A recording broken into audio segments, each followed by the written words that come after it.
నా ప్రియమైన బిడ్డలారా, ఇప్పటికి కూడా ఒక మాట గుర్తొస్తుంటుంది. నా మాట అందరూ వినాలి. ఈ మాట మా అమ్మన్న మాట ఒక మాట చెప్తాను. ఆమె సేవకురాలు కదా.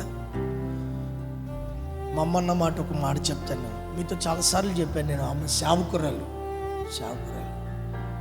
మా అమ్మ ఒక మాట అనేది, ఈ పెనీయులని పెట్టడానికి ఒక కారణం ఉందని 3 సార్లు చెప్తుంటాను. మా అమ్మ ఒక మాట అనేది ఇప్పుడు మాతో చిన్నప్పుడు ఏమనేది అంటే, అరే మా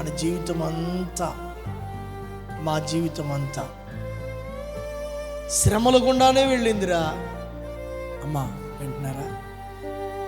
మా అమ్మ అనేది, మా జీవితం అంతా శ్రమల గుండా వెళ్ళిందిరా, పోరాటాల గుండా వెళ్ళిందిరా అని సరదాగా చెప్పేది కాదు.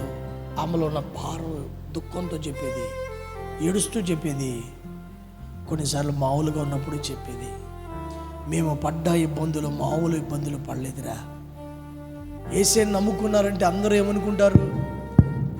అందరూ చెప్పాలి త్వరగా. యేసేని నమ్ముకున్నారంటే అందరూ ఏమనుకుంటారు?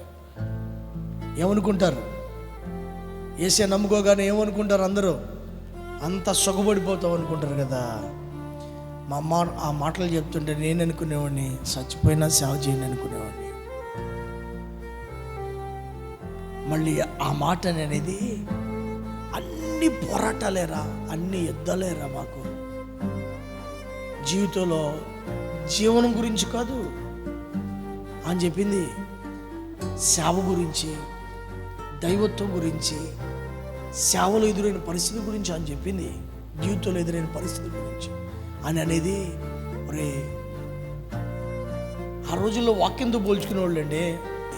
మా అమ్మ అనేది, ఒరే ఇన్ని బాధలు ఉన్నాయా అని ఆ బాధపడుతూ ఆ భారంతో చెప్తానేది. యాకోబులాగా పోరాడడానికి పెట్టాడు ఈ బాధలు అనేది. చెప్పరే స్తోత్రం. ఏమనేది చెప్పండి, ఎందుకు పెట్టాడు అనేది? పోరాటానికి పెట్టాడు అని. అంటే నేను అవన్నీ తలుచుకుంటే దేవుడు అవన్నీ దాటించుకుంటాను.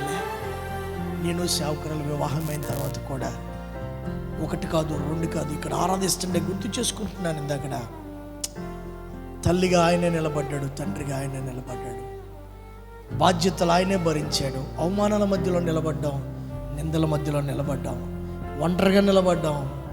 ఆయన ఎవరు లేరని బాధపడలా, నువ్వు ఉన్నావు కానీ ధైర్యంతో ఏడిచాము ఆయన దగ్గర.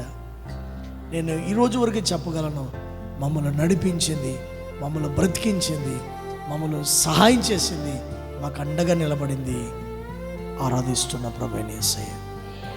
హల్లెలూయా. మమ్మల్ని బ్రతికించింది, మా త్రోవకు వెలుగుగా ఉంది వాక్యమే. డబ్బు కాదు, బలం కాదు.